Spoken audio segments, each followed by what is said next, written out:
तो आज हम करने जा रहे हैं सैम्पल पेपर नंबर 3। तो हम आज का पहला क्वेश्चन करते हैं।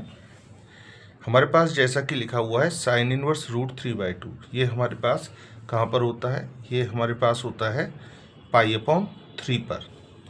कॉस इनवर्स 1/2, कॉस की वैल्यू जो 1/2 होती है ये भी हमारे पास होती है π/3 पर।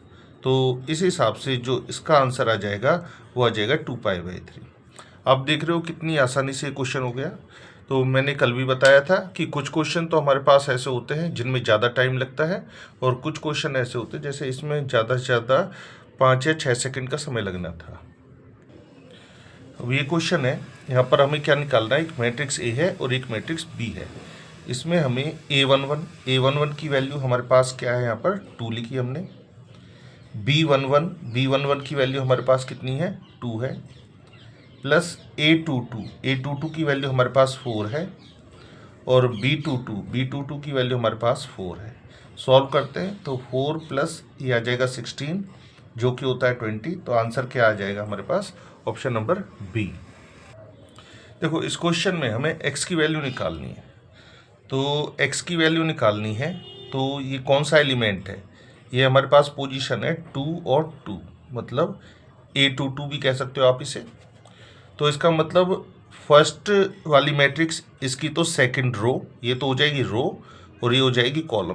तो हमें ना ज़्यादा क्वेश्चन को सॉल्व करने की ज़रूरत नहीं है। सिर्फ पहली मैट्रिक्स की तो सेकंड रो और दूसरी मैट्रिक्स की सेकंड कॉलम, इनको मल्टीप्लाई करेंगे तो ये हमारे पास आंसर आ जाएगा x। मैंने कहा था ना कि शॉर्ट ट्रिक से भी करवाएंगे जिससे हमारे पास जो क्वेश्चन है वो आसानी से सॉल्व हो जाए। तो हमारे पास जो x की वैल्यू आएगी वो आएगी -15 प्लस 28, दैट इज 13। क्या यहाँ पर जो ये पहली है, पहली रो है पहली मैट्रिक्स की और ये सेकंड कॉलम है किसकी? सेकंड मैट्रिक्स की।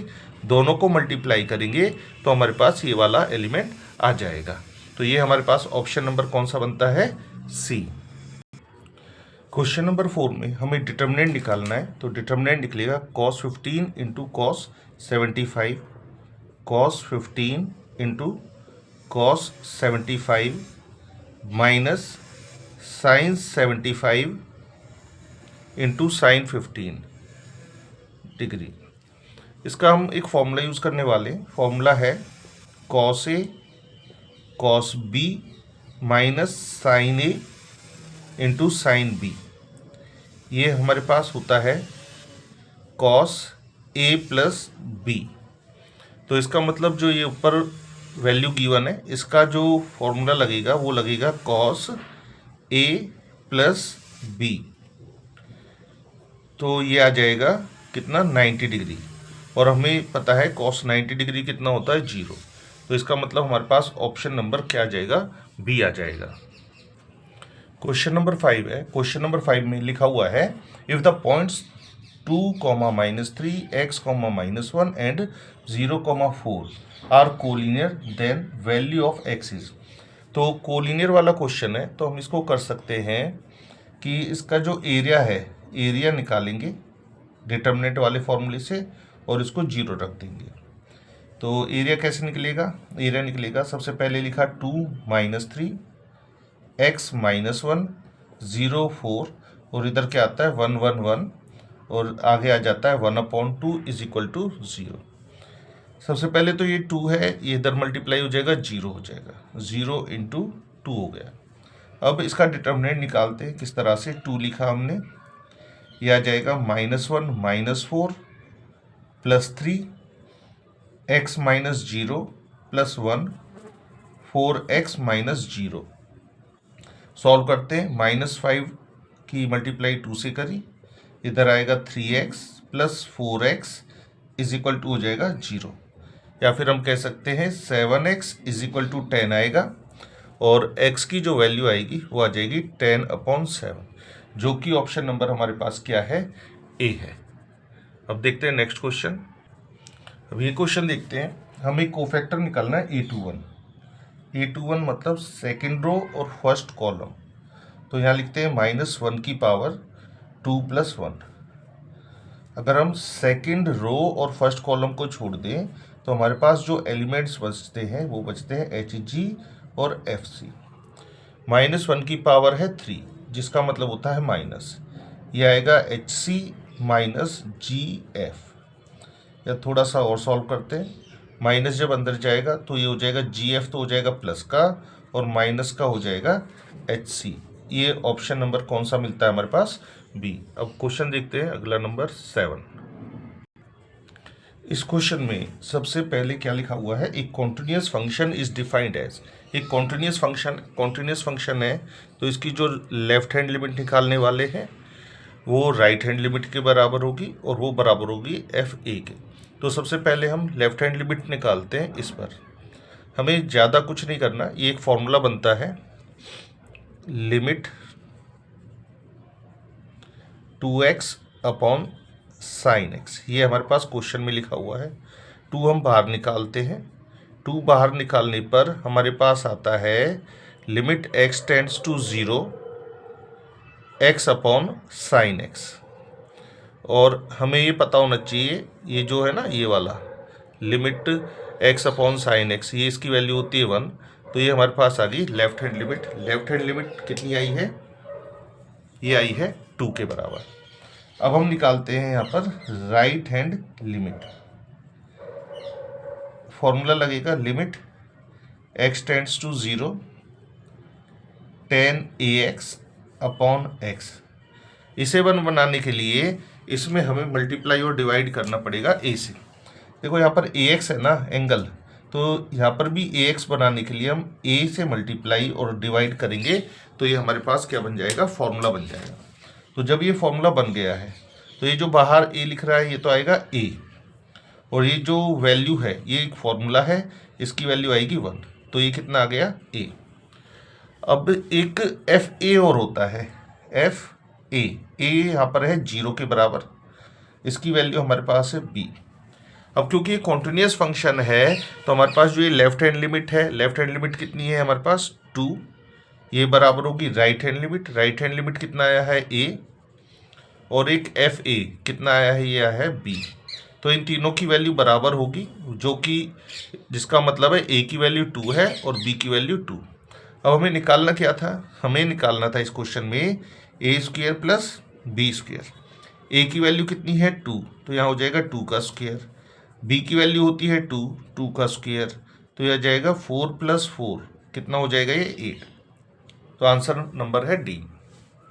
अब देखिए इस क्वेश्चन में जैसे कि यहाँ पर लिखी रही है लेफ्ट हैंड लिमिट लिखी हुई है, तो लेफ्ट हैंड लिमिट जब हम निकालते हैं ना तो यहाँ पर 0 माइनस का यूज़ करते हैं, और राइट हैंड में क्या लगाते हैं? फिर 0 प्लस। लेकिन क्योंकि ये 1 मार्क्स का क्वेश्चन है तो हम किसी भी तरह से सॉल्व करें, बस सॉल्व होना चाहिए जितनी जल्दी से जल्दी हो सके। तो हमने ये थोड़ा सा डायरेक्ट मेथड यूज़ किया है, जिससे हमारा ये क्वेश्चन थोड़ा जल्दी सॉल्व हो गया, नहीं तो इसमें काफ़ी टाइम लग जाता। आइए देखते हैं क्वेश्चन नंबर 8। अगर आपको ये वीडियो अच्छी लग रही है तो आप इसमें कमेंट में लिख सकते हैं और लाइक भी कर सकते हैं। तो क्वेश्चन है the derivative of the function F x. इस जो फंक्शन का जो डेरिवेटिव है, तो हम देखते हैं इसका डेरिवेटिव क्या आएगा? F dash X is equal to M. M X का डेरिवेटिव एम और सी का डेरिवेटिव कितना होना है? 0। अब इन्होंने कहा था एक्स की वैल्यू 0 रखनी है, लेकिन यहाँ पर तो एक्स की वैल्यू है ही नहीं, तो हम कहाँ रखेंगे इसमें? पुट कहाँ करेंगे एक्स? तो इसलिए जो इसका आंसर आ जाएगा वो डायरेक्ट ही क्या आ जाएगा हमारे पास? Option number A. अब देखिए कितनी जल्दी से ये क्वेश्चन सॉल्व हो गया है। अभी तक हमने 8 क्वेश्चन कर लिए हैं लगभग 8 मिनट में। क्वेश्चन नंबर 9 है ये, if v is equal to 4/3 pi r cube then at what rate v is increasing. v is increasing का मतलब है हमें क्या करना है? इसका डिफ्रेंशिएशन करना है, और किसके रिस्पेक्ट में करना है? ये करना है हमें टाइम के रिस्पेक्ट में। तो देखते हैं, तो ये जो v है इसका अगर हम डिफ्रेंशिएशन करें dv अपॉन dt, तो ये आ जाएगा 4/3 पाई आर क्यूब। इसका डिफ्रेंशिएशन होगा, पावर आगे आई और पावर में से एक कम। अब r का डिफ्रेंशिएशन हो जाता है dr अपॉन dt। इधर हम 3 से 3 कैंसिल कर देते हैं। अब ये लिख रहा है 4 पाई r की जगह हमें लिखना है 10, इसका हो गया स्क्वायर, और जो ये dr अपॉन dt है ये हमारे पास आएगा 0.0। तो ये हो जाएगा 4 पाई 10 का स्क्वायर 100 हो गया, और अगर इसे सॉल्व करें तो 1 अपॉन में क्या आ जाएगा 100, तो यह 100 से 100 कैंसिल हो जाएगा, ये आएगा 4 पाई। तो 4 पाई क्या हो गए, हमारे पास आंसर क्या आ गया, ऑप्शन नंबर बी। अगर आपको ये वीडियो अच्छी लग रही है तो प्लीज़ लाइक कर देना वीडियो को। क्वेश्चन नंबर 10 में लिखा हुआ है degree of the differential equation. ये जो डिफरेंशियल इक्वेशन गिवन है इसमें हमें क्या निकालनी है, डिग्री। डिग्री क्या होती है, डिग्री का मतलब होता है पावर, ठीक है। डिग्री का मतलब क्या होता है, पावर। और पावर किसकी, पावर ऑफ मैक्सिमम डेरिवेटिव। जो मैक्सिमम डेरिवेटिव है उसकी पावर को कहते हैं। तो यह मैक्सिमम डेरिवेटिव है d square y upon d x square. इसकी जो पावर है वो कितनी है हमारे पास, इसकी पावर है यहाँ पर ये 2। तो इसलिए जो इसका आंसर हो जाएगा वो हो जाएगा ऑप्शन नंबर डी। अच्छा, इस क्वेश्चन में मैंने ऑप्शन नहीं दिखाए हैं क्योंकि ऑप्शन दिखाने में थोड़ा ज़्यादा लेंथी हो जाता क्वेश्चन। सिंपल हम सॉल्व करते हैं। अब यहाँ लिखा हुआ है कॉट स्क्वायर एक्स, इसका इंटीग्रेशन करना है। कॉट स्क्वायर एक्स जैसे हमने 10th क्लास में एक फॉर्मूला पढ़ा था, फॉर्मूला होता था cosec square x minus 1 D x. अब यहाँ पर ये जो कोसेक स्क्वायर एक्स है इसका जो इंटीग्रेशन होता है ये होता है माइनस का कॉट एक्स, और 1 का इंटीग्रेशन हो जाएगा एक्स प्लस सी। तो मैं यहाँ पर आपको बता देता हूँ, ये जो 11th क्वेश्चन है इसमें बुक में जो ऑप्शन दिया हुआ था वो ऑप्शन बी से मैच करता है। नहीं, ऑप्शन बी से नहीं, ये मैच कर रहा है डी से। ऑप्शन नंबर डी से हमारा मैच कर रहा है। आइए देखते हैं क्वेश्चन नंबर 12। अच्छा, क्वेश्चन नंबर 12 हमारे पास गिवन है, इंटीग्रेशन का क्वेश्चन है। तो इसका इंटीग्रेशन करने के लिए सबसे पहले जो ये लीनियर पोलिनोमियल है इसको ऊपर ले जाएंगे।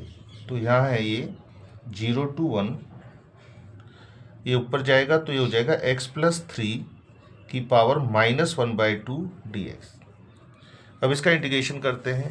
इंटीग्रेशन में कैसे होगा, इसकी जो पावर है -1/2, इसमें 1 ऐड करेंगे तो यह आ जाएगा 1/2, और इसी से हम डिवाइड करेंगे तो ये हो जाएगा। अब इसमें लिमिट पुट करनी है 0 और 1। तो 2 हमने लिखा, सबसे पहले हम इसमें 1 पुट करते हैं। 1 पुट करेंगे तो ये हो जाएगा 4 की पावर 1/2 माइनस लोअर लिमिट। अब इसमें 0 पुट करेंगे तो ये आएगा 3 की पावर 1/2। हमें पता है 4 की पावर 1/2 मतलब स्क्वायर रूट ऑफ 4, ये हो जाता है 2, और इसको हम लिखेंगे √3 ही। मल्टीप्लाई कर देते हैं, ये आएगा 4 माइनस 2√3, जो कि हमारे पास ऑप्शन नंबर कौन सा है, ए। अब देखते हैं क्वेश्चन नंबर 13। तो क्वेश्चन नंबर 13 देखते हैं। इसमें हमारे पास एक वेक्टर ए गिवन है और हमें क्या निकालना है, यूनिट वेक्टर। तो यूनिट वेक्टर निकालने के लिए सबसे पहले जो ये वेक्टर है इसका मैग्नीट्यूड निकालेंगे। यह आएगा 1 + 4 + 9, तो मतलब ये आ जाएगा √14।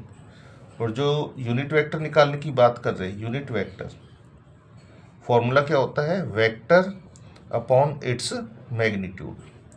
तो वेक्टर हमारे पास है i + 2j + 3k, और अपॉन में आ जाएगा √14, जो कि हमारे पास क्वेश्चन में ऑप्शन नंबर कौन सा गिवन है, ऑप्शन गिवन है ए।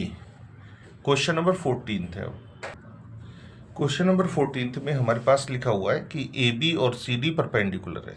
तो ए बी और सी डी की वैल्यू हमारे पास गिवन है।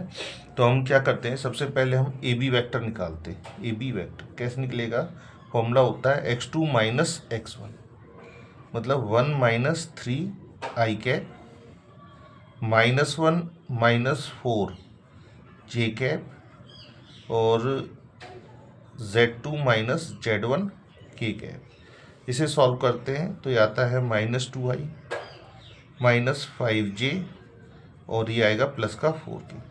इसी तरह से हम सी डी निकालेंगे, x2 - x1, ये आएगा 3 - k i cap plus 2j cap plus 4k cap. अब क्योंकि ए बी और सी डी हमारे पास परपेंडिकुलर हैं तो इनका जो डॉट प्रोडक्ट होगा वो 0 के बराबर होगा। ए बी और सी डी का जो डॉट प्रोडक्ट होगा वो 0 के बराबर होगा। तो डॉट प्रोडक्ट करते हैं, आई की आई से मल्टीप्लाई हो जाएगी, ये आ जाएगा -6 प्लस 2k, इधर आएगा माइनस का 10 प्लस का 16 इज इक्वल टू 0, या फिर 2k प्लस 0 आ गया क्योंकि 16 माइनस 16 0 हो जाएगा। तो इससे हमारे पास जो k की वैल्यू आएगी ये आ जाएगी 0। तो ये ऑप्शन नंबर कौन सा है हमारे पास, सी है। अब करते हैं क्वेश्चन नंबर 15। क्वेश्चन नंबर 15 में हमारे पास वेक्टर ए है, वेक्टर बी है, और क्या निकालना है, मैग्नीट्यूड ऑफ ए और मैग्नीट्यूड ऑफ बी। तो मैग्नीट्यूड ऑफ ए अगर हम निकालते हैं तो ये आता है 4 का स्क्वायर 16, 3 का स्क्वायर हो जाएगा 9, 9 और 16 होते हैं 25, तो 25 का स्क्वायर रूट आता है 5। अब हमें बी का मैग्नीट्यूड निकालना है, तो बी का मैग्नीट्यूड निकालना है तो 3 का हो जाएगा 9, 4 का 16, तो यह आ जाएगा 25, दैट इज़ 5। क्योंकि हमें इसकी वैल्यू निकालनी है तो हम मैग्नीट्यूड ऑफ ए की वैल्यू 5 है, मैग्नीट्यूड ऑफ बी की वैल्यू भी 5 है, तो आंसर कितना आ जाएगा हमारे पास 10, जो कि ऑप्शन नंबर कौन सा है, डी है। एलपीपी का ये जो क्वेश्चन है, क्वेश्चन नंबर 16 है, इसमें हमें यहाँ पर इनके साइंस के बारे में बताना है कि लेस देन आएगा या ग्रेटर देन आएगा, less than, greater than, less than, greater than. तो यहाँ पर जो ये x है, सबसे पहले यहाँ से स्टार्ट करते हैं। ये हमारे पास x एक्सिस है, x एक्सिस को इसने कहाँ पर इंटरसेक्ट किया, 6 पर, और जो शेडिंग की गई है वो करी गई है 6 से लेस देन वैल्यूज़ पर। तो ये तो हमारा बहुत ही आसानी से निकल जाएगा कि यहाँ पर ये कह रहे हैं कि जो x है वो लेस देन है किससे, 6 से, ठीक है। पहली बात तो ये हो गया क्वेश्चन। अब यहाँ पर y देखते हैं, y की लाइन ये वाली है, यहाँ पर y को काटा गया है कहाँ पर, 3 पर। तो इसमें भी जो वैल्यूज़ हैं वो यहाँ पर लेस देन लिखा हुआ है, कि मतलब जो शेडिंग हुई है वो लेस देन पे हुई है। y की वैल्यू यहाँ पर 3 है ना, यहाँ 2 है, यहाँ पर है 1। तो y की जो वैल्यूज़ है शेडिंग के लिए वो क्या है, लेस देन है 3 से, तो यहाँ पर भी क्या आ जाएगा, लेस देन और इक्वल टू 3। अब बात आती है इस क्वेश्चन की कि ये जो इक्वेशन है अगर हमारे पास है 5x plus 4y less than लेकर चले 20 से, तो क्या इस कंडीशन को सेटिस्फाई करती है। लाइन हमारे पास ये वाली है, ये वाली जो है, ये वाली लाइन है हमारे पास ये। तो हम क्या करेंगे इस क्वेश्चन के लिए, इसके लिए हम सबसे पहले ओरिजिन में 0 0 लेकर इस इक्वेशन को सेटिस्फाई करवाएंगे। x की जगह 0 रखेंगे, y की जगह 0 रखेंगे, और कंडीशन बन जाएगी कि 0 is less than equal to 20। ये कंडीशन तो क्या है, ट्रू है, ट्रू कंडीशन है। तो इसके अनुसार जो शेडिंग होनी है वो होनी है टूवर्ड्स द ओरिजिन। इसके अनुसार जो शेडिंग होनी है वो होनी है टूवर्ड्स द ओरिजिन। तो यहाँ देखते हैं शेडिंग क्या ओरिजिन की तरफ हुई है, नहीं, ओरिजिन की तरफ तो नहीं है, क्या हुई है, अवे फ्रॉम द ओरिजिन। तो इसका मतलब जो ये हमने लिया है ये क्या है, गलत है। तो जो साइन आएगा इसके लिए कौन सा आएगा, ग्रेटर देन और इक्वल टू। तो ये जो ऑप्शन है बुक के अंदर वो हमारे पास ऑप्शन नंबर सी में गिवन है। वैसे तो जो क्वेश्चन नंबर 17 थे ये आता है 5 मार्क्स का, लेकिन यहाँ पर ये 1 मार्क्स में दिया हुआ है, तो हम उसको जल्दी से कैसे करेंगे। सबसे पहले इसकी हम टेबल देखते हैं कि पहली जो इक्वेशन है इसकी टेबल किस तरह से बनेगी। अगर x 0 रखते हैं तो y 50 आता है, y 0 रखने पर x 50 आएगा। सेकेंड इक्वेशन लेते हैं x और y। अगर x की वैल्यू 0 रखते हैं तो y 100 आता है, y 0 रखते हैं तो x 100 आता है। इसका ग्राफ बनाते हैं, हम इसको 50 और 100 ही ले लेते हैं डायरेक्ट, एक 50 और एक 100। पहला 50 हो जाएगा और दूसरा क्या जाएगा, ये 100। तो यहाँ पे 50 को मैच करना है तो एक लाइन तो ये बन गई, दूसरी ये 100 से 100 को मिलाना है तो दूसरी लाइन ये बन गई। अब इसमें क्योंकि यहाँ पर 0 0 जब पुट करते हैं तो ये आता है 0 is less than equal to 50। अगर 0 is less than equal to 50 आता है तो ये तो क्या है, ट्रू है। ट्रू का मतलब क्या है, ओरिजिन की तरफ करना, शेडिंग कहाँ होगी, ओरिजिन की तरफ होगी। और अगर इसमें 0 0 पुट करते हैं सेकंड इक्वेशन में तो ये आता है 0 is greater than equal to 100, जो कि क्या है, फॉल्स है। तो इसका मतलब है कि जो शेडिंग होगी वो कहाँ होगी, अवे फ्रॉम द ओरिजिन। अब यहाँ पर तो फिजिबल रीजन तो है नहीं, मतलब कॉमन रीजन तो दोनों में है नहीं, तो इसलिए जो इसका आंसर आ जाएगा वो आ जाएगा डज नॉट एग्जिस्ट। अब बस हमारा एक लास्ट क्वेश्चन और करेंगे। क्वेश्चन नंबर 18, इसमें लिखा हुआ है A and B are two independent events. जो ये लिखा हुआ है ना इंडिपेंडेंट इवेंट्स, इस इंडिपेंडेंट इवेंट का मतलब है कि P A into P B is equal to probability of A intersection B. ये कहाँ से मिला हमें? ये जब दो वेक्टर्स क्या होते हैं, इंडिपेंडेंट होते हैं, तो हम ये लिखते हैं पी ए गिवन है, पी बी गिवन है, हमें क्या निकालना है? Probability of B dash by A की। तो इसे करने के लिए हमारे पास एक फॉर्मूला होता है, ये पिछले सैम्पल पेपर में भी था, सैम्पल पेपर नंबर 2 में ये फॉर्मूला डायरेक्ट ही पूछा गया था। अब इसका यूज़ यहाँ पर भी दे दिया है कि probability of A by B plus probability of A dash by B equal to 1 होता है। अब हमें क्या निकालना है? हमें, लेकिन यहाँ पर तो बी डैश ए है, तो फॉर्मूला बनेगा probability of B by A plus probability of B dash by A is equal to 1। मतलब probability of B dash by A is equal to 1 minus probability of B by A. तो हमें ये निकालना है, तो इसका formula ये बन गया। अब probability of B by A बराबर होती है probability of A intersection B upon probability of A. अब जैसा कि हमें पता है यहाँ पर कि दो इंडिपेंडेंट इवेंट्स हैं, तो प्रोबेबिलिटी ऑफ इंटरसेक्शन बी बराबर होती है probability of A into probability of B. तो हम लिख देते हैं 1 माइनस इसकी जो वैल्यू है इसको लिख देते हैं probability of A into probability of B, और अपॉन में है प्रोबेबिलिटी ऑफ ए, कैंसिल हो जाएगी। तो ये हो जाएगा 1 माइनस प्रोबेबिलिटी ऑफ बी, ये हमारे पास गिवन है 1/4, और अगर इसे सॉल्व करते हैं तो आंसर आ जाएगा 3/4। ये ऑप्शन नंबर कौन सा आ जाएगा हमारे पास? सी। ये सारे एमसीक्यू हमारे हो गए हैं। अगर आपको लॉन्ग क्वेश्चंस की वीडियो और चाहिए तो आप डिस्क्रिप्शन में चेक कर सकते हैं, वहाँ पर मैं उन वीडियोस का आपको लिंक प्रोवाइड कर दूंगा।